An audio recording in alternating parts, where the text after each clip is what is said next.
Durante siglos hemos sido violentadas y esa violencia se ha representado como algo bello donde ellos dominan y ellas se someten. Pero la violencia no es bella, ni romántica, ni nos gusta que las mujeres solo puedan representar a la víctima dentro del arte y la literatura.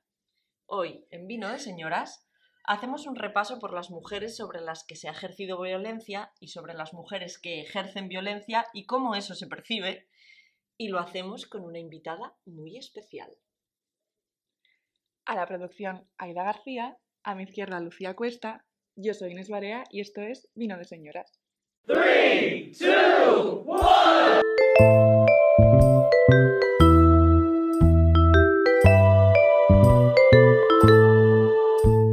La literatura, al igual que el arte, ha representado la violencia no de una forma bella, aunque en algunos casos también, sino de una forma desnaturalizada, de una forma casi metafórica, al menos siempre que la han escrito hombres. Que es la mayoría de las veces. Que es la mayoría de las veces, o por lo menos las que nos han llegado. Las que nos han llegado.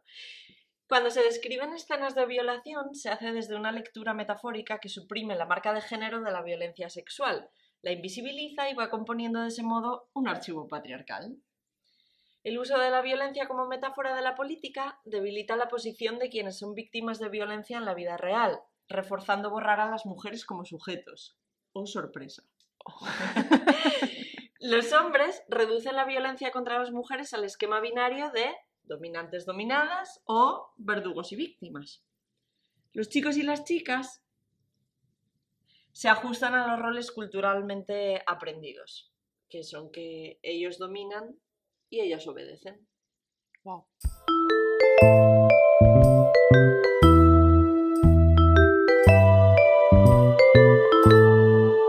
Respecto a la literatura, hay una una rama de la literatura que es la novela negra, que a mí me gusta mucho porque me entretiene un montón. Yo no sé nada de... Pero que estoy empezando a cuestionarme porque, ¿qué pasa en la novela negra? Que las mujeres que aparecen siempre son prostituta, cadáver o mujer fatal que quiere seducir al hombre para aprovecharse de él. Pack yourself. Esa figura. También ocurre, por supuesto, en las series, en las películas, pero bueno, en este caso, como quiero hablar de la literatura, también puede aparecer en esta novela el romance, pero en ese caso el romance es breve y muestra el triunfo del hombre al ser capaz de salir del embrujo de esa mujer fatal que lo atrapó para conseguir algo de él y que lo debilita. Entonces es esa eterna representación misógina de la mujer en la novela negra. La mujer ejerce un control significativo sobre el hombre, se convierte en antagonista del prota masculino, supone una amenaza para el hombre porque le lleva a perder el control de sí mismo, porque ella es así arrebatadora. Entonces eso facilita su dominación y su emasculación, quiere decir que le corta los huevis. Sí, por parte de la mujer. Entonces se producen unas políticas de representación que no nos gustan y que el feminismo está tratando de cambiar, insistiendo en otras formas de narrar. Y en este caso, bueno, podemos hablar, por ejemplo, no sé si tanto de la novela negra escrita por mujeres en las que la detective o la protagonista es una mujer, porque al final siempre la ponemos como que adopta también roles masculinos. Exacto, entonces, bueno. Pero me apunté aquí una cosa importante que está pasando esta semana, y es que a Cristina Rivera Garza le conceden el premio Pulitzer en la categoría de memoria autobiografía, y no es exactamente una novela negra, pero de negro tiene bastante, y es otra forma de narrar la violencia, porque ella en su libro El invencible verano de Liliana habla del feminicidio que sufrió su hermana menor a manos de su exnovio cuando tenía 20 años, me parece, en 1990. Entonces sí que es cierto que hay otras maneras de narrar la violencia, ¿verdad? Desde otros puntos de vista y sin esa romantización de la que vamos a hablar bastante en el capítulo de hoy. Quiero mencionar también, antes de que pasemos a la romantización y otras cosas, del canon literario, que no solamente es masculino, sino que también es muy antifemenino, que era lo que mencionamos antes de que si ellas son las detectives, siempre tienen, masculinizadas. exacto, siempre tienen rasgos masculinos, varoniles, andróginos incluso. Por ejemplo, ¿cómo se llama esta? Está escrita por un hombre y hicieron una serie en Prime hace poco, Reina Roja, me parece que es, Sí. que hay Reina Roja, Rey Blanco, no sé qué. La chica, la Antonia, creo que se llamaba, era como, sí, pues no la describían como una mejor, o como una mujer, sino que de hecho la describían como alguien un poco no femenino, Vale. nada sexualizada. O sea, muy evidente. Exacto, eso es. Es el mismo detective, pero con la gabardina más entallada. Sí, y ni siquiera porque no lleva gabardina entallada, sino que todo lo contrario, es como que es una mujer pero no se viste de mujer, no Vale. es femenina. Tenemos que justificar por qué se comporta así, ¿no? Claro. Esto, por supuesto, es algo que venimos arrastrando desde hace muchísimos años, no es nuevo, no ocurre solamente en la literatura y es tan acusado que las autoras escribían textos asexuados porque la escritura de las mujeres era recibida con suspicacia, lo sigue siendo. Son libros de mujeres. Como lo ha escrito una mujer, son Lo leen las son mujeres. libros para chicas. ¿Qué será eso? Quiero yo saber, pero bueno. Eso si no eran rechazadas simplemente sin mayor miramiento. Esto lo escribió una mujer, ni lo leo. Esta película la dirige una mujer, ni la veo. Sigue pasando. Sí. Ahora quiero hablar de una autora italiana que se llama Dacia Maraini, que todo el día digo Marini, por mi amiga Marini se me viene a la cabeza y lo siento, si lo digo mal es porque estoy pensando en mi amiga Marinina. Le podemos cambiar el nombre. Es que me confundo.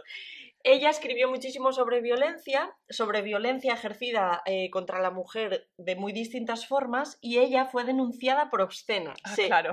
Se enfrentó incluso, llegó a enfrentarse a 5 procesos judiciales de los que, curiosamente, nunca se habló, no pasaron en la historia, así como, por ejemplo, James Joyce o D.H. Lawrence, a los que también se les acusó de obscenos, sí que se les juzgó y fueron súper conocidos sus juicios. Pero y además se utilizó que usaran la violencia como algo positivo. Claro, también. A ella para machacarla y a ellos para como... ¡Wow! Mira qué bien escriben sobre este tema que están... ¡Qué revolucionarios! ¡Qué revolucionarios! Resulta que Pasolini era muy amigo de Maraini y ambos realizaron obras que se consideraron obscenas, por supuesto, con la diferenciación de que una fuera hecha por un hombre y otra fuera hecha por una mujer, ¿vale? Entonces... Maraini escribió sobre hombres pobres que se prostituían por necesidad, cuyos clientes eran turistas y por favor, lo siento, me equivoco, homosexuales de clase alta, pero en realidad ha sido de las poquísimas que escribe sobre esto, hay muy pocos libros sobre esto. ¿Por qué? Porque ¿a quién beneficia no hablar de esto? Aquí tenemos un melonazo. O sea, censurar este tipo de temas beneficia a los de siempre. Exacto, a los de siempre. No lo vamos a explicar porque quizá nos da para otro episodio, pero sí que podemos hablar de quién son los de siempre. Podrían ser como las sin sombrero, los de siempre, un grupo así como etiquetado, casi. Pues sí. Maraini decía que lo obsceno no es visibilizar una situación ya sabida. Obsceno es guardar silencio y permitir que todo siga igual. Hombre, es que con este pensamiento, como no la iban a censurar, tía. Ya, claro, efectivamente, como no la iban a censurar, la censurarían ahora también, incluso. 100%. Nos van a censurar a nosotras. Nos van a censurar a nosotros, si no nos censuraron ya después de todo lo que soltamos. Pero, bueno, Pasolini, su amigo, le decía muchas veces, a modo de halago, que esto a todas nos lo han dicho alguna vez, tú no eres una mujer, tú eres un hombre. Tienes el cerebro y el carácter de un hombre. No eres como las demás. No eres como las demás. O te llevas mejor con los chicos que con las chicas porque tú eres como uno más. Pero tú no eres como ellas. Tú no eres delicada, frágil. Uno más. Qué horrible ser mujer. Yo no entiendo cómo a los hombres heterosexuales les gustamos las mujeres y en realidad somos lo peor. Somos lo peor y no quieren parecer femeninos en nada, Dios mío, porque eso es el horror. Ya, pues, hijo mío, tendrán que gustarte los hombres. Porque ya me dirás tú. O el onanismo. Porque no lo veo. Bueno, es verdad que para mucha gente la inteligencia es algo masculino. Monopolio masculino, meramente masculino. Es como un piropo masculino. Es como un piropo masculino. Es que que a una mujer le digan que es inteligente es como, wow, eres como un hombre. No eres delicada, frágil, Eso es. tontita. Sí, si eres inteligente y escribes bien, Eres un hombre. escribes como un hombre. Escribes eres como un hombre. Eso es. Estoy leyendo mucho, pero es que tengo tantas cosas que decir que necesito tenerlas escritas. Para que no se nos vaya. Sí, porque si no, a mí como todo se me olvida, si escuchasteis los otros episodios lo sabréis porque todo el rato quiero decir algo y nunca me acuerdo, pues hoy me lo traigo escrito. Y relacionado con lo anterior es que cuando críticos, periodistas, presentadores, incluso tus amigos y familia, hablan de... Tu primo, tu cuñado, hablan de autoras, dicen cosas como...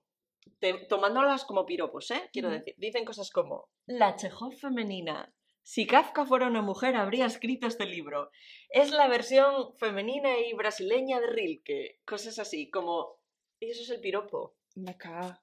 Ojo, O sea, siempre tienes que tener a alguien a quien parecerte y siempre tiene que ser un señor. Exacto, porque tú no puedes ser por ti misma inteligente siendo una mujer. Si escribes algo bueno es porque lo hiciste como un hombre y te van a comparar con el hombre que tenga una literatura parecida. Para expresarlo, sí. De hecho, esto creo que a Inés no le va a gustar, lo siento, pero Patricia Highsmith, que La de Carol. es la de Carol y el talento de Mr. Ripley, que ahora hay una nueva serie, no sé si en Netflix es, ¿no? Netflix. Bueno, que es Andrew Scott, el cura de Fleabag.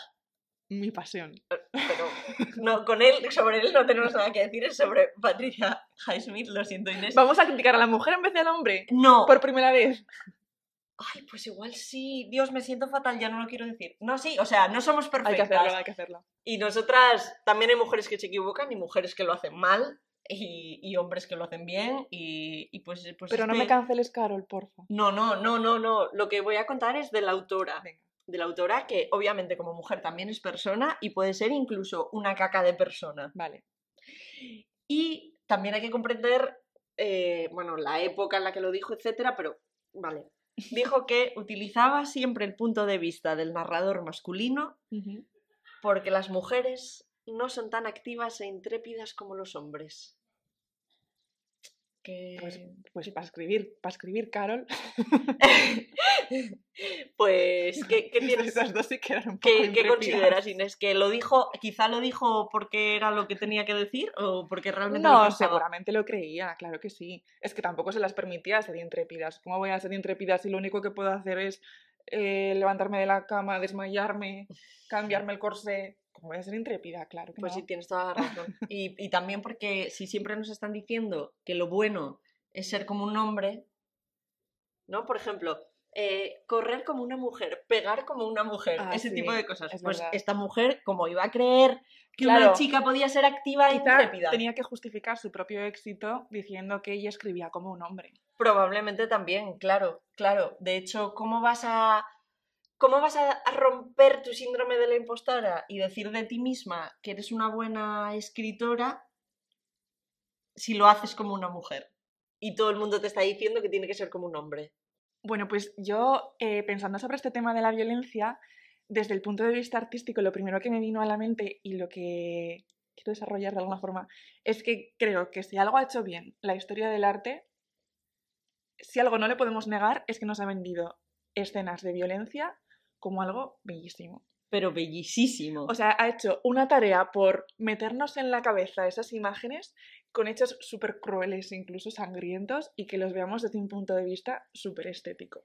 Creo que una parte de la explicación es que durante una gran parte de la historia del arte los temas que más se han representado han sido escenas mitológicas y escenas religiosas. O sea, la religión ha ocupado una parte amplísima de la historia del arte. Y de la mitología, una de las cosas que más se ha representado son las metamorfosis de Ovidio.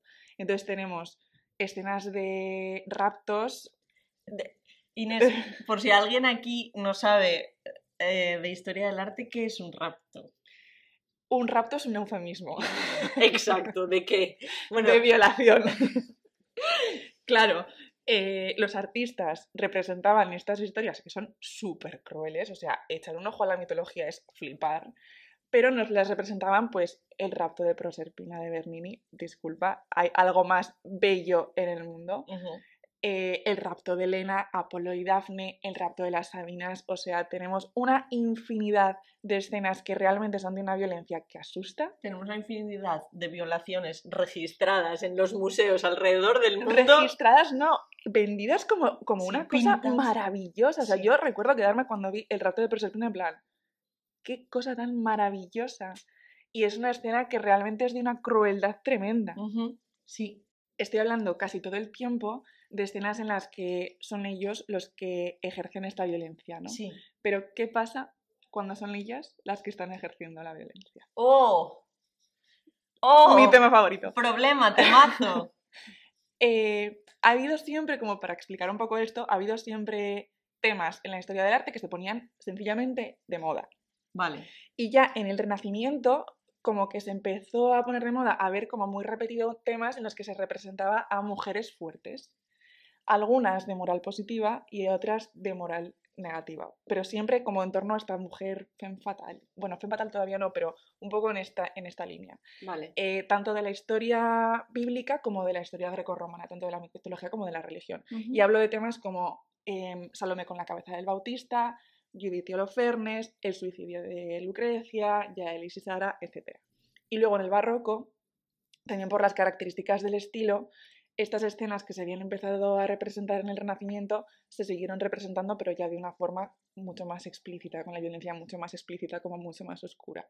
Vale. Y como no lo puedo evitar, porque este es bastante probablemente mi tema favorito en el mundo, voy a hablar de la Judith decapitando a Holofernes de Artemisia Gentileschi. Bien, que la tenemos aquí detrás de nosotras, si nos Oh. estás viendo en vídeo. Desde el primer capítulo, Desde además. el primer capítulo, y yo la tengo enmarcada encima de mi cama. Vale, ¿y quién fue esta mujer, esta titana? Pues... Titana. No, sigue, que... Perdón, pero es que es guay. Venga, explícanos quién fue esta titana. Pues es una mujer que nació en Roma en 1593. En pleno barroco, en una familia de artistas. De hecho, su padre, Horacio Gentileschi, era uno de los mayores exponentes de la escuela de Caravaggio en Roma. Y de él aprendió a pintar. En el taller de su padre empezó a pintar. De hecho, la primera obra que firmó ella fue durante mucho tiempo atribuida a su padre, porque la pintó muy joven, la pintó con 17 años, y esto nos demuestra que muy pronto empezó a destacar su talento por encima del de su padre. Wow. Fue una artista tremendamente reconocida en su época. La primera mujer en ingresar en la Academia del Diseño, se convirtió en pintora de corte, tenía encargos de los Medici, o sea, era una mujer que trabajaba muchísimo y que realmente se la valoró muchísimo por su trabajo en el siglo XVII. Y fue por esto, y no por otra cosa, por lo que pintó la primera versión de un tema que estaba muy de moda en ese momento, como hemos comentado antes, que es la Judith decapitando a Holofernes. Es una obra que habíamos visto ya pintar a Caravaggio, una obra que habíamos visto ya pintar en el Renacimiento a Botticelli, a Tiziano, o incluso habíamos visto pintar a Rembrandt o a otras mujeres como Fede Galicia, que también lo había pintado antes. O sea que la Judith de Holofernes, ¿verdad? Es un tema que estaba era de moda. La chaqueta amarilla del Zara. Correctísimo. Del barroco. Era lo que la gente quería poner en sus casas y era lo que la gente estaba encargando y reclamando a los artistas. Qué interesante. Sí que es cierto que la obra de Artemisia, quizá estoy un poco sesgada, es absolutamente impresionante. Lo es. Y está muy por encima, en mi opinión personal, de muchas otras de las representaciones. ¿Por qué? Precisamente a mí lo que más me llama la atención, y creo que lo que a todo el mundo le llama la atención cuando pasas esa primera impresión de que técnicamente es perfecto, son las caras. Las caras. Las caras de ellas, que están tranquilas, relajadas, perfectamente conscientes de lo que están haciendo con esa espada, decididas. No voy a decir que tienen cara de estar disfrutando porque no soy nadie para hacer este juicio, pero un poquito sí que tienen cara de estar disfrutando. Y cara... Bueno, están como un poco mirando a ver qué pasa, ¿no? En este sí, en el que le están cortando la cabeza, están súper concentradas. En el que le están cortando la cabeza, no. Vale, el problema de todo esto es cuando miramos al pasado con los ojos del presente. Y juzgamos con nuestra mentalidad del siglo XXI la obra de un artista que, por cierto, no dejó ningún registro por escrito, una pena, pero no lo dejó. Ni diarios ni cartas que nos permitieran saber lo que pensaba. El único hecho que tenemos que que constata, el único hecho que tenemos es que pintó esta obra. Vale. La primera versión la realizó muy poco después de un juicio por violación por una violación de la que había sido víctima.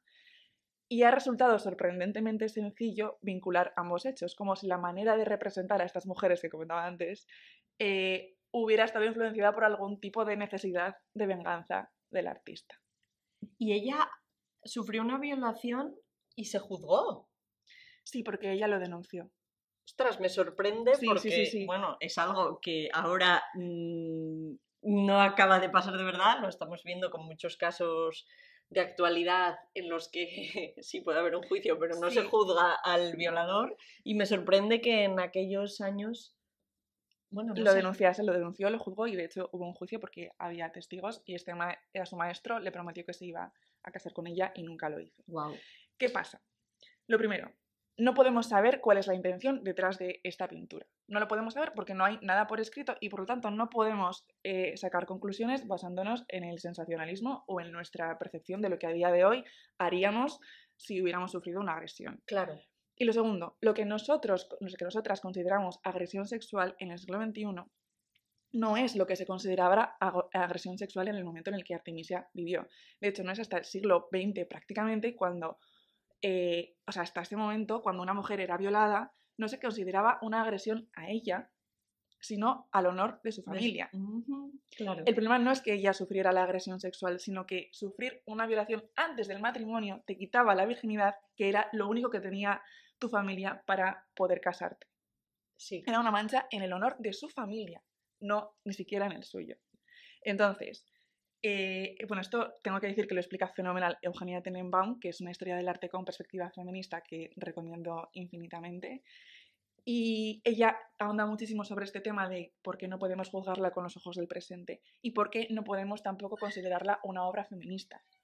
Porque Artemisia no tenía palabras para nombrar el feminismo. No hay una intención feminista detrás de la obra. Claro. Ni tampoco podemos decir que buscaba venganza por la agresión sexual que había sufrido, porque tampoco tenía palabras para nombrar una agresión sexual. O sea, simplemente son términos que para ella no existían. Claro, no existían. Entonces, es un tema que se repetía muchísimo en este momento, pero al parecer que una mujer represente de esta manera a mujeres que están ejerciendo violencia necesita una justificación. Que ella pinte estos rostros con esa fuerza, con esa decisión, con ese poder, esos brazos, si veis la obra, fijaros mucho porque son mujeres corpulentas, son mujeres fuertes, necesita una explicación. Y nos hemos encargado, desde el siglo XXI, de buscar una explicación. Claro, pues pinta esto porque ella fue violada y entonces, es su claro, venganza, quería ¿no? vengarse. Ella quería cortarle la cabeza a su agresor. Es que no lo sabemos, por desgracia, nunca lo vamos a saber porque no vamos a poder hablar con ella. Y la única conclusión que podemos sacar es que es una obra magnífica. Sí. Que era un tema que había pintado muchísima gente antes que ella y que ella se los comió a todos con patatas. Para mí esto es una cosa que me encanta. Es un tema que me apasiona y que me vuelve loca porque siento que siempre que ha habido una mujer en el arte y en realidad también fuera del arte, ¿no? Pero que siempre que es una mujer la que saca un poco esta vena, que no se queda sentadita en su sitio siendo siempre correcta, que sale un poco de la norma y tiende hacia la violencia o a la representación de la violencia, se la castiga muchísimo por ello. Sí. Y pensando también me venía muchísimo Marina Abramovic, que es otra persona con la que también estoy un poco obsesionada.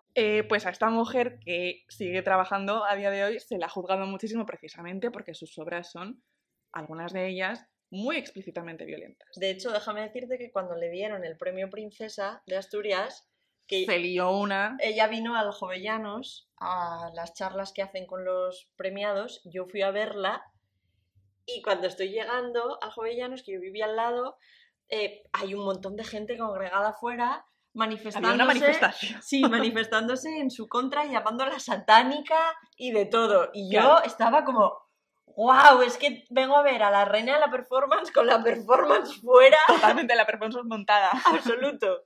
Claro, es que es una mujer que ha roto lo que se esperaba de una artista que se ajusta a los moldes, entonces ha salido por aquí, o sea, por poner al límite su cuerpo, por poner al límite muchísimas cosas, como romper un montón de barreras, y se la ha tratado pues directamente de satánica.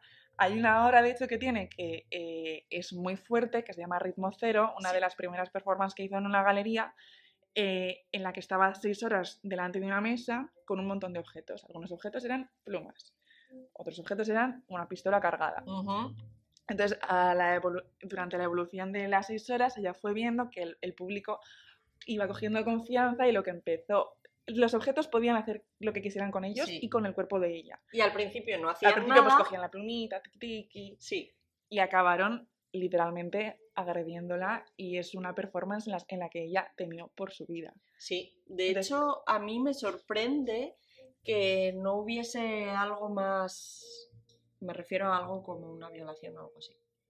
Hombre, es que había gente vigilando y gente controlando que a esa mujer Sí, no la mataran. porque, Pero se cruzaron o sea, muchos límites. sí. Y precisamente con esta performance ella quería explorar hasta qué punto el ser humano es violento si le dejas, hasta qué punto esa violencia, que es algo que todos llevamos dentro, la contenemos porque socialmente la tenemos que contener, pero Sí. realmente en cuanto podemos dar rienda suelta, hay algo muy animal que se nos despierta, y ella lo puso en práctica sobre su propio cuerpo. Y también porque se produce ese efecto sociológico en el que nos sentimos arropados por el resto, y si uno se anima a Claro, en agredirla, cuanto uno empieza tal, los demás se animan también está a agredirla. legitimado, exacto. Hoy, por primera vez en Vino de Señoras, tenemos una invitada. ¿Y qué invitada? Una invitada de lujo. Una invitada de lujo. Nadie mejor que Viviana Collado Cabrera para hablar con nosotras sobre la violencia. Violencia es como se titula un poemario suyo que tuvimos la suerte de escucharla recitar en el POEX de Gijón hace un par de meses, que nos rajó el corazón por completo y trata muy bien la violencia, aunque no solo en esos poemas habla de violencia, sino también en su libro, en su novela Yeguas exhaustas, que muy probablemente hayáis leído, porque este libro tuvo muchísimo éxito, en el que señala cómo las desigualdades de clase y de género están muy relacionadas, por no decir que van completamente de la mano, y son un blanco sobre el que ejercer violencia doblemente, mujer y de clase obrera, o sea, una diana con patas. ¿Quieres empezar directamente con preguntas, Inés? Bueno, vamos a empezar dándole la bienvenida a Viviana. Como hemos hablado antes en la introducción, yo creo que casi todas las personas que nos escuchan saben perfectamente quién es. Y muy probablemente hayan leído alguno de sus libros, seguro. Y bueno, nosotras queríamos lo primero darte las gracias por acompañarnos hoy. Nos hace especial ilusión porque cuando te escuchamos hablar en POEX, aparte que habíamos leído ya Yeguas exhaustas, te escuchamos hablar del poemario Violencia y nos conmovió profundamente. Nos pareció que, personalmente, yo creo que nunca había escuchado a nadie hablar de la violencia con esa belleza. No, la verdad es que salimos las tres de allí un poco encogidas. Sí, tocadas, removidas, como un poco para bien, porque fue súper bello y como que la forma de expresarlo es súper bello, y a mí como que todavía me cuesta entender cómo se puede hablar con palabras tan bonitas de De algo un tan tema duro. tan terrible, sí, es verdad. Así que muchas gracias por haberlo escrito. Gracias, no sé si al POEX por haberte traído a Gijón y Sí. permitirnos escucharte leerlo, porque la verdad que fue una pasada. Sí. Una pasada. Y entonces, ¿quién mejor que tú para hablar con nosotras sobre violencia? Exacto. Oh, qué bien, muchísimas gracias. Qué alegría me da escucharos y que generara ese encuentro, ahí esa conexión tan bonita con el libro y con los poemas. Muchísimas gracias, de verdad. Y pues Es que fue precioso, la verdad. sí, la verdad es que sí, sí.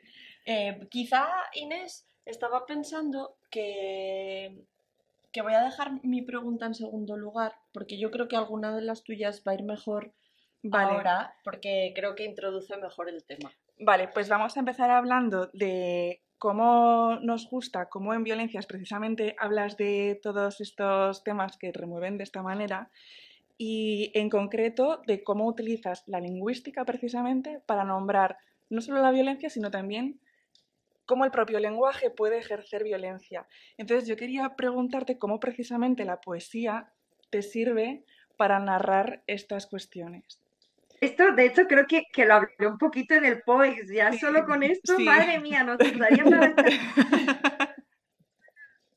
Pero bueno, mi reflexión era un poco la siguiente, ¿no?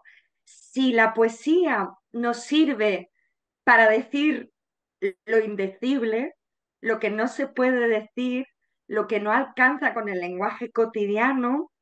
¿Cómo es posible que una experiencia tan inenarrable como es la de la violencia no formara parte, ¿no? de los temas habituales que se abordan en la poesía? Realmente me sorprendía pensando que eso, que el lenguaje poético sirve para que cada palabra vaya más allá, tenga una densidad especial, como que cada palabra se nos esponje en las manos y quiera decir mucho más de lo que quiere decir.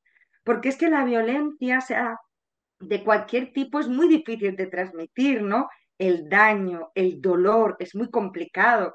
Si nos imaginamos a una persona que ha visto, por ejemplo, un accidente de coche, ¿no? Algo que sea muy chocante, muy bárbaro, aunque intentemos explicarle a la otra persona lo que hemos visto y hagamos un esfuerzo por transmitir todo lujo de detalles en nuestra descripción, el lenguaje natural, cotidiano del habla, se nos queda corto y somos incapaces de transmitir el impacto o el shock que eso nos ha supuesto.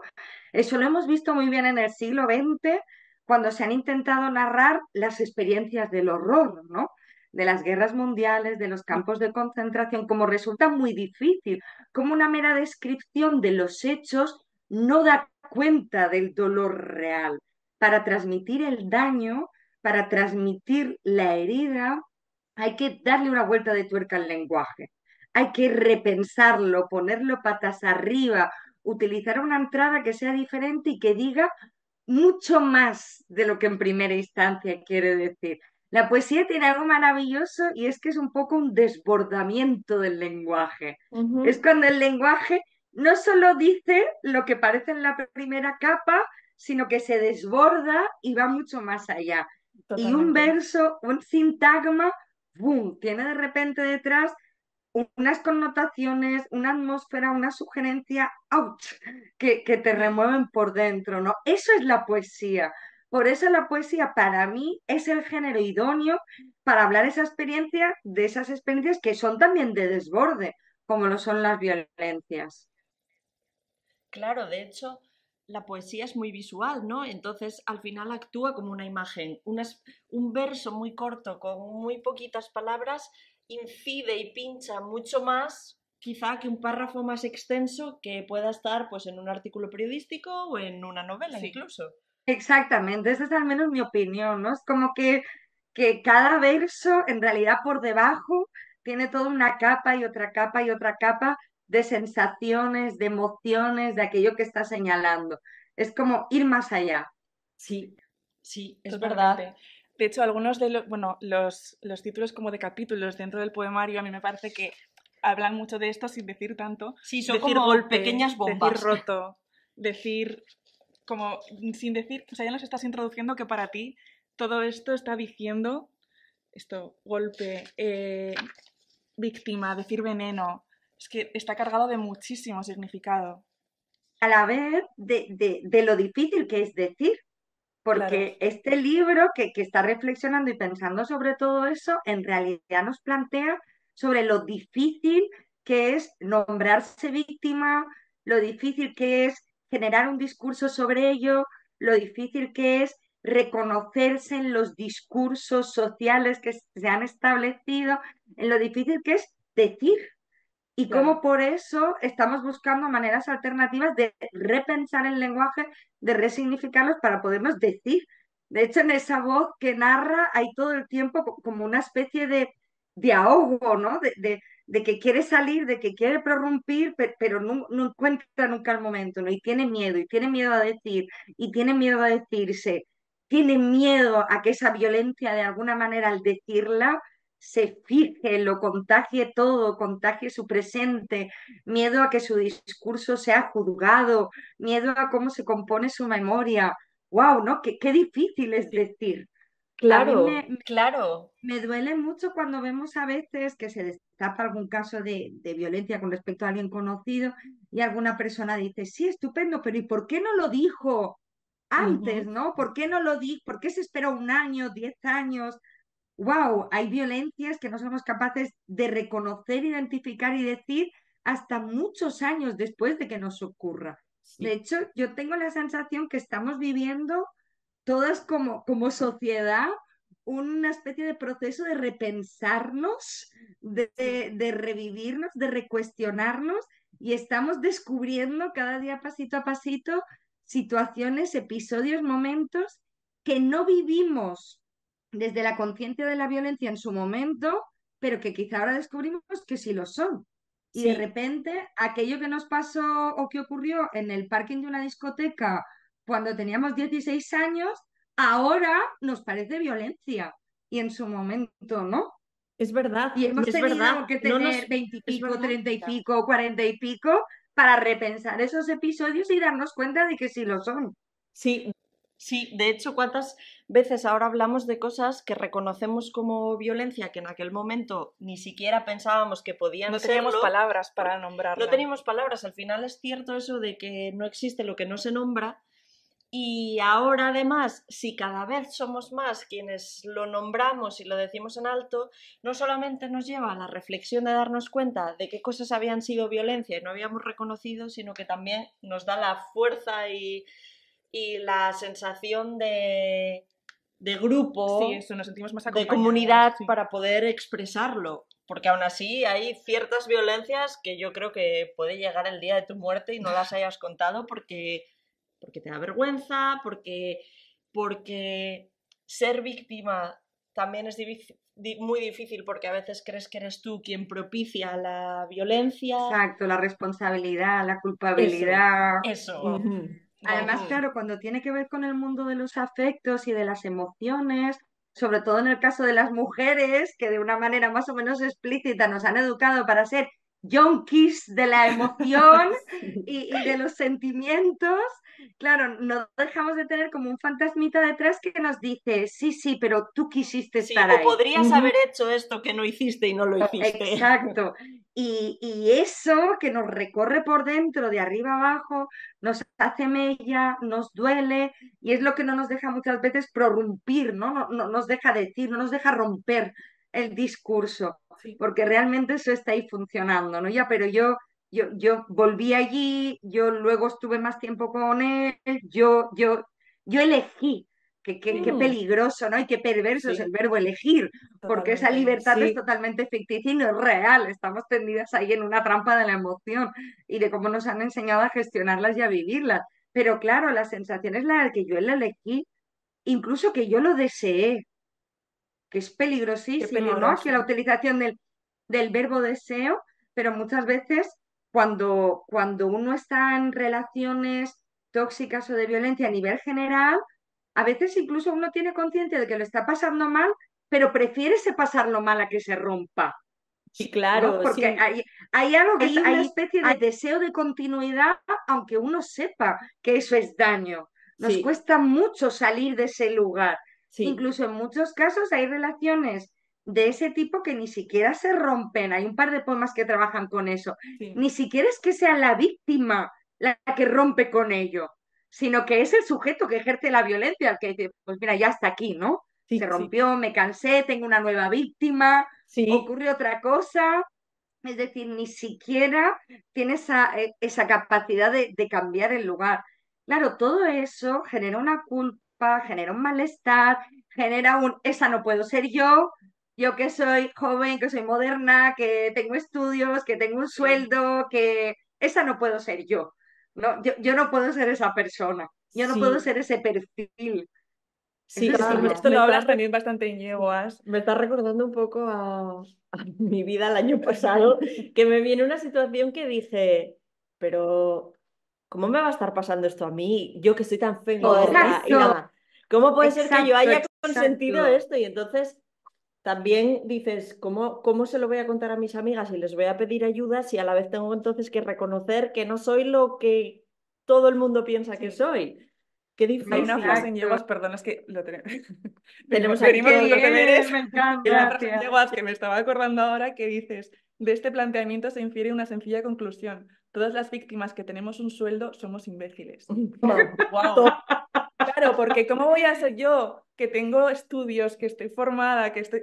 víctima también. Sí, Claro, pero de eso tiene mucho la culpa cómo se ha conformado socialmente y mediáticamente la figura de la víctima de violencia machista, que nos ha metido en la cabeza que generalmente es pues una señora ya mayor, que entonces ha vivido otra época, otra educación, otro ujú, momento, o una mujer que no tiene estudios superiores y entonces aparentemente es posible que pueda ser más manipulable o que tiene dependencia económica y entonces se claro, mantiene dentro de esa relación claro. porque necesita ese Lo sueldo. que, Claro, Liliana se plantea lo que el sujeto de violencia y la Beatriz de las Yeguas se plantean es entonces, si yo soy joven, si yo soy universitaria y si yo tengo un sueldo igual o más elevado que el de él y me pasa, entonces es que soy idiota o qué ha pasado aquí, ¿no?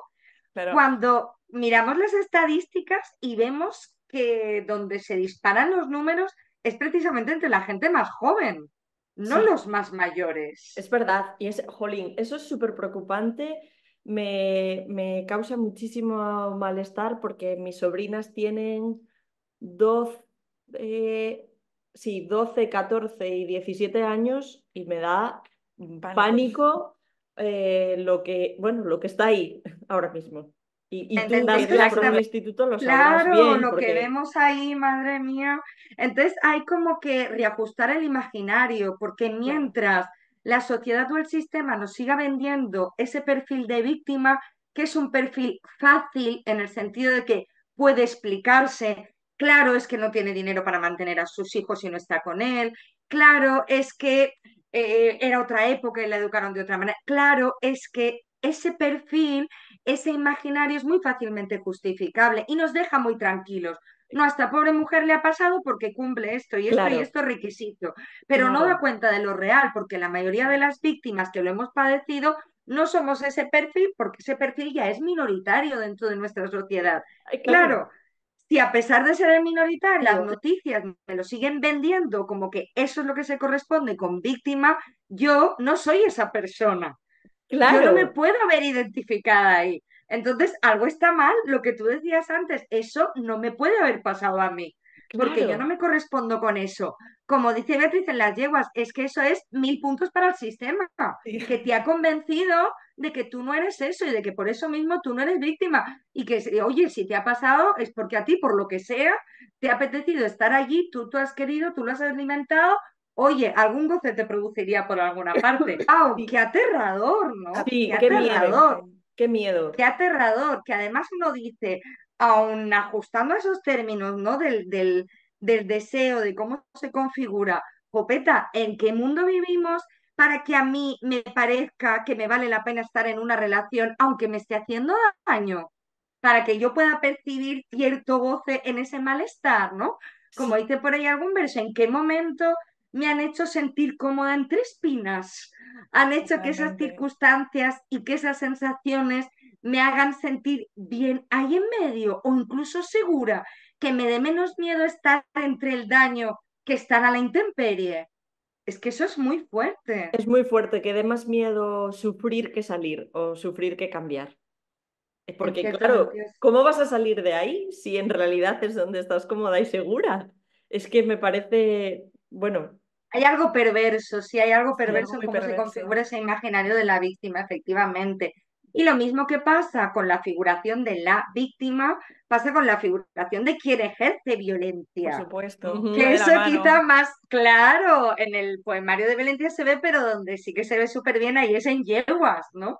Donde en esa Completamente. sí, relación tóxica entre Beatriz y Pedro, Pedro wow. es un profesor universitario, lo que llamaríamos un aliado, una persona progresista, es decir, el perfil de hombre que se supone que es todo lo contrario y que sin embargo acaba siendo un revival de lo mismo, Sí, pero que por eso mismo, como no es el perfil que esperas, te rompe más por dentro, te hace añicos, porque es que yo no soy así y él tampoco es así, ¿no? claro, Si ¿cómo es van que, esas dos personas con esos perfiles a ser ¡pum! Agresor y Hay algo ahí que abusado y abusador? Es imposible. exacto, exacto. Hay algo ahí que colisiona, ¿no? Ella no es el perfil y él no es el perfil. Sin embargo, sucede. Y por desgracia sabemos que, pues eso, en muchos ambientes en los que no esperamos, bien porque sean ambientes de cultura o ambientes progresistas o ambientes que en principio no deberían de estar jugando a eso, el patrón se ha repetido y repetido y repetido y repetido. Y de Sí, hecho en muchos campos la cultura sigue estando efectivamente marcada por relaciones como poco en las que hay abuso de poder, Sí, como poco y en el mejor de los casos. sí, por eso estas historias son tan importantes narrarlas, porque darle voz a estas historias en las que el prototipo de persona que ejerce violencia y el prototipo de persona que recibe violencia no son las que estamos acostumbradas a ver, ujú. eh, tienen mucho potencial para transformarnos también y para reconocer estos patrones antes, ¿no? Supongo. Sí, sí, supongo que sí, sí estamos, cuanto más acostumbradas estamos a verlos, antes los reconocemos y antes podemos, bueno, Ponerle solución. aceptar que estamos ahí o empezar a cambiar. Bueno, esto ya es muy difícil, Sí, pero sí, sí que puede ser, claro, hay que hablarlo porque si no, jamás sabremos que existe ese perfil. total. A mí me parece, veníamos hablando antes de que al hilo de todo esto de la poesía, ¿no? Que también tenemos la percepción de que la violencia está un poco romantizada. Entonces también queríamos preguntarte sobre este tema porque al emplear las palabras para hablar de la violencia, ¿cómo crees que cómo puedes hacer como persona que escribe sobre ello para no caer en la romantización? Mientras estás tratando de hacer denuncia, de visibilizar, de hablar de esto, pero sin crear una imagen estetizada Como la que se ha venido en creando a los lo largo de la medios. historia en los libros, en el arte, en el cine, en la música. Qué Es complicado, es difícil. complicado. Exacto, exacto, qué difícil, ¿no? Qué difícil. Yo diría que el hecho, por ejemplo, de abordarla desde la poesía ya es una manera de romper esa romantización, porque la poesía Sí, tiene algo de repensar el lenguaje, darle la vuelta, ponerlo boca abajo, desautomatizarlo, que es algo muy guay, ¿no? Y que de repente signifique otras cosas. Y en el propio abordaje literario, yo muchas veces cuando alguien no ha leído violencia y se acerca, digo, cuidado, porque puede parecer que uno va a encontrar una historia de introducción, nudo, desenlace, donde hay una persona que está en una situación de violencia y de repente un día se da cuenta y Y entonces sale. cambia su vida y sale de allí. Y una vez nos metemos en el poemario nos damos cuenta de que no es así, de que aquello no funciona como una línea recta, sino que es una espiral que va dando vueltas y sube y baja y sube y baja y cae y se levanta unas cuantas de veces, ¿no? De hecho, eh, es importante abordar y romper ese tipo de discursos porque muchas veces esa estructura como de testimonio hiperpositivo, de superviviente, es la principal fuente, creo yo, de romantización, ¿no? Al Total. final. O la principal fuente, por lo menos, quizá, de simplificación del sí. discurso. Y eso lo único que Claro. hace es generarnos más malestar. Pues no, no es tan sencillo, pues no, no es que uno se levante una mañana y diga, hostia, pues esto no me conviene, me lo voy a dejar. No, no es tan sencillo, ¿no? Claro, si miramos el mundo desde ese prisma, volvemos a la cosa de, pues estas personas que se han dejado de hacer todo esto, es que son tontas, ¿no? Entonces creo que la literatura y el arte tienen la responsabilidad de dar cuenta de lo complejos que son los procesos y de Totalmente. narrarlos e incluir en el lenguaje de la narración artística esa complejidad. Que en la misma estructura del poema, efectivamente, ahora parezca que sí y luego vuelva a caer y luego, ¿no? Y vayamos acompañando en ese movimiento. Que el propio lenguaje incluso se rompa y se cuestione a mí. Por ejemplo, hay un poema del libro que me gusta, que es un pequeño juego el que pone nota a pie de página, ¿no? Sí. Y dice, leer es una parte. Y la página está en blanco y en la nota al pie, como si fuera un ensayo, habla de por qué me cuesta tanto, ¿no? Y esa voz se está cuestionando por qué. Y dices que precisamente hablar sobre ello, escribir sobre ello, implica ejercer violencia sobre el lenguaje y ese gesto me acerca a él a su violentar sobre mí, ¿no? Es decir, repensar el propio lenguaje, romperlo, desubicarlo, porque no es tan fácil, porque no es ese relato de introducción, nudo, desenlace que nos han Ujú. vendido. Entonces creo que el arte sí puede tener esa función frente a los discursos más simplificadores o más lineales que al final nos hacen responsables de esas situaciones, ir más allá y jugar con la representación para acercarnos de esa manera algo más a lo real. Claro, claro, Totalmente. efectivamente. Sí, es que de repente estoy cayendo en interpretaciones a las que no había llegado y mi mente está yéndose hacia otros sitios pensando, es verdad, como no me había dado cuenta de esto, pero sí, sí, Totalmente. claro, y efectivamente, esto que parece tan simple de romper esa estructura habitual es lo que al final nos lleva a quitarle esa parte romántica de Una historia, sí, historia que acaba bien, a lo mejor no acaba bien, a lo mejor no sigue esa línea y a lo mejor esa persona no sale, pero puede igualmente hablar de la violencia y explicar lo que le ha pasado. Qué responsabilidad, ¿no? La de desde la cultura tratar estos temas. Wow, sí. Y también qué suerte, ¿no? De alguna manera poder hacerlo. Pues es que el arte al final parte de la vida y vuelve a la vida, ¿no? Sí, Lo que una se pregunta es por qué el arte tradicionalmente solo ha mirado hacia determinados lugares de la vida y no hacia otros, ¿no? Porque hay experiencias vitales que hemos narrado, contado, leído 100.000 millones de veces y otras que además casualmente suelen coincidir con aquellas que están más implicadas o más ligadas a la vida de las mujeres, no aparecen. Entonces, ni siquiera debería ser una cuestión, digamos, moral, ¿no? O ética de plantearnos, sino que es la vida la que Ujú, está ahí, ¿no? La que está palpitando, porque yo creo que cuando nos enfrentamos o cuando pretendemos hacer esto desde la obra artística y no desde el testimonio, desde otros lugares, al final pretendemos generar una especie de artefacto para pensarnos, ¿no? Y ese artefacto compartido entra en todas las fisuras de nuestro mundo, las fisuras de nuestra vida. Jopeta, y esa nos está marcando. ¿Cómo no va a parecer? ¿Qué sentido tiene un arte que oscurece o que opaca partes tan importantes de nuestra vida? sí, claro, efectivamente. Y que eso, que no es algo que hagas, que creas para contar, sino que cuentas porque forma parte de tu vida y de manera natural hablas de ello y lo expresas en el arte, ¿no? Qué guay. ¿Verdad, Exactamente. Inés? Yo tengo una pregunta que, aunque tiene relación con la violencia, también se aleja un poco, y es que leí en una entrevista que te hacían en El Salto una frase tuya, espero que fuera verdad, porque a veces los periódicos inventan cosas, pero no, creo que sí, que dice, la meritocracia fue una falsa sensación de acceso a la cultura. Entonces, mi pregunta ¿es la meritocracia también una forma de violencia? Sí, por supuesto. Sin Rotundo. dudas y sin matices, rotundo, ¿no? Claro, sabemos que hay muchos tipos de violencia. Desde luego, hay una violencia que tiene que ver con el capital cultural, con el capital simbólico, con cómo se gestiona, con el capital institucional y con el falso imaginario de acceso a las élites, que en realidad luego no sucede, no Ujú. acontece, o al menos no en el grado prometido, ¿no?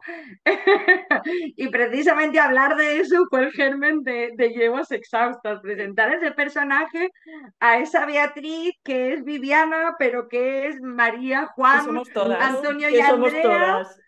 a la que, exacto, a la que le prometieron, no, no, tú haz todo lo que tienes que hacer.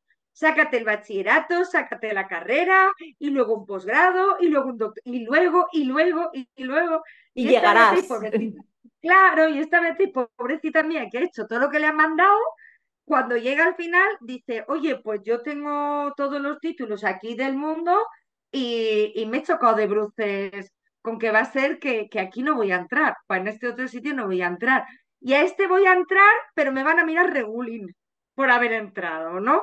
Cuidado. Y a este otro es que ni siquiera me voy a atrever a entrar yo porque no me siento bien en ese espacio. Total. Ujú. Claro que es una manera de violencia y además muy explícita, que comprende o que tiene como consecuencias al final el que nosotras mismas ejerzamos violencia sobre nosotras mismas, porque El nosotras autoodio. mismas nos censuramos, claro, nos censuramos, acabamos de alguna manera sintiendo que ese no es nuestro espacio, que ese no es nuestro lugar, que, wow, es que eso es muy gordo y muy tremendo, la verdad. Sí, la verdad es que sí. Sí, es un poco también una especie de violencia de clase. Por supuesto, por supuesto. Al menos en mi cabecita están claramente ligadas. De hecho, para mí, Yeguas Exhaustas es un catálogo de violencias de clase. Ujú. Y una de las Totalmente. violencias de Total. clase es como el muestrario de Sí. tipos en los que se plasma o cuaja esas violencias de clase.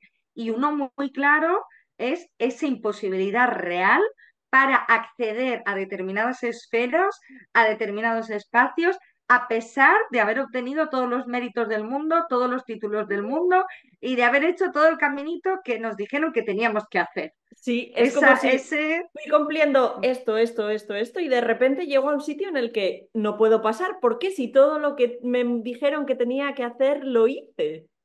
Efectivamente, ¿no? No Y se entra trata tanto de entonces. que, claro, de que no haya ascenso social, sino que uno pueda ascender hasta un sitito y ya está, ¿no? Sí. Un poquito subes, ¿no? Tú vas ascendiendo, tú vas marcando, pero cuidado que arriba del todo no vas a llegar, ¿no?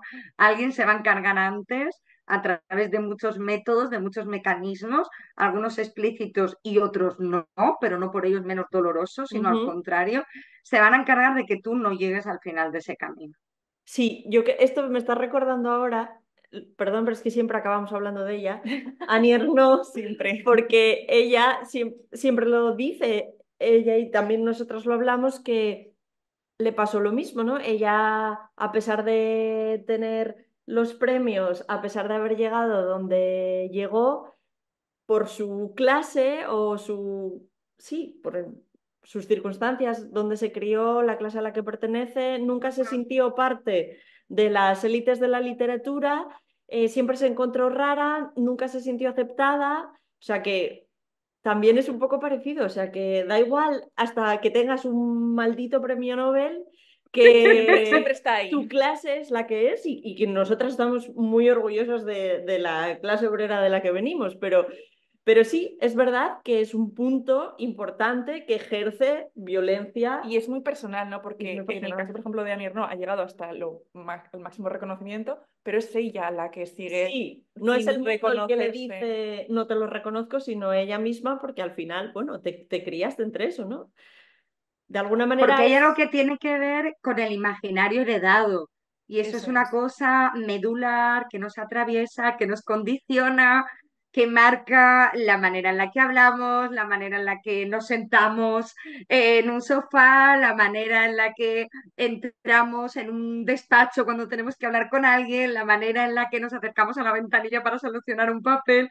Eso son conductas, son maneras de estar y de ser que hemos heredado y que las llevamos dentro y que nos cuesta un verdadero proceso de autoconciencia ir poquito a poquito, ¿no? Rompiendo. Sin embargo, es como que continuamente va a haber algo que nos lo vaya a recordar. Y con Sí, todo el caso de Anierno, que es maravilloso, pues por desgracia es poco habitual y por eso la hemos celebrado tanto, Sí. ¿no? Que yo creo que ha sido una cosa como que nos ha marcado epocalmente ese Nobel Anier, ¿no? Porque de repente es un Nobel que total. nos han dado a todas. Sí, Es Sí, nuestro Nobel. sí, es verdad. Es como esa sensación de a una de las nuestras le han dado el Nobel, Sí, ¿no? Que es está muy verdad, es me bien. verdad. gusta mucho Que esto. es Por esa esto que la sensación. sentimos así, sí, es Claro, verdad. es verdad. Uy, Exactamente. me encanta Entonces esto, es sí. maravilloso, pero no deja de ser excepcional. Por eso Sí. nos alegra tanto, porque es excepcional el hecho de que una parcelita de ese imaginario, aunque no Ujú. sea exactamente igual, pero una parcelita de ese imaginario ha llegado, ¿no? Ha entrado ahí, se ha Sí. conformado dentro de esos círculos. Claro, eso es súper interesante.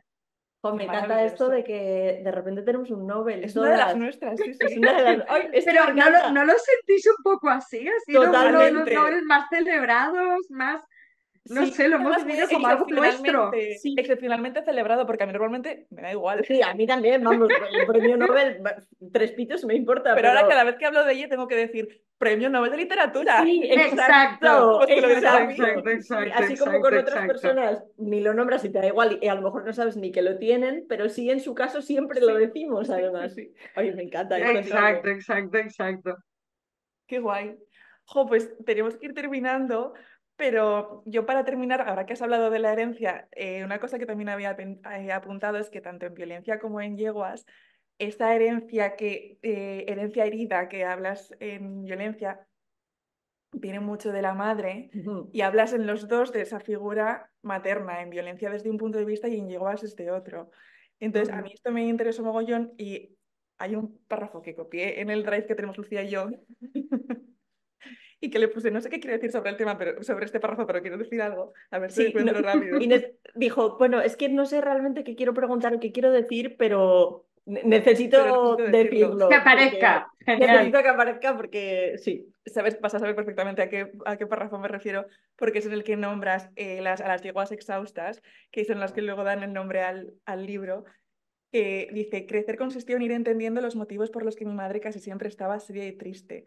El principal de ellos era sencillo y apabullante, estaba cansada. No cansada metafóricamente, no cansada del mundo y sus problemas, de la incomprensión o de las peleas. No, estaba literalmente cansada, físicamente cansada, reventada de tanto currar, como una yegua siempre exhausta al final de una carrera que no se acaba nunca.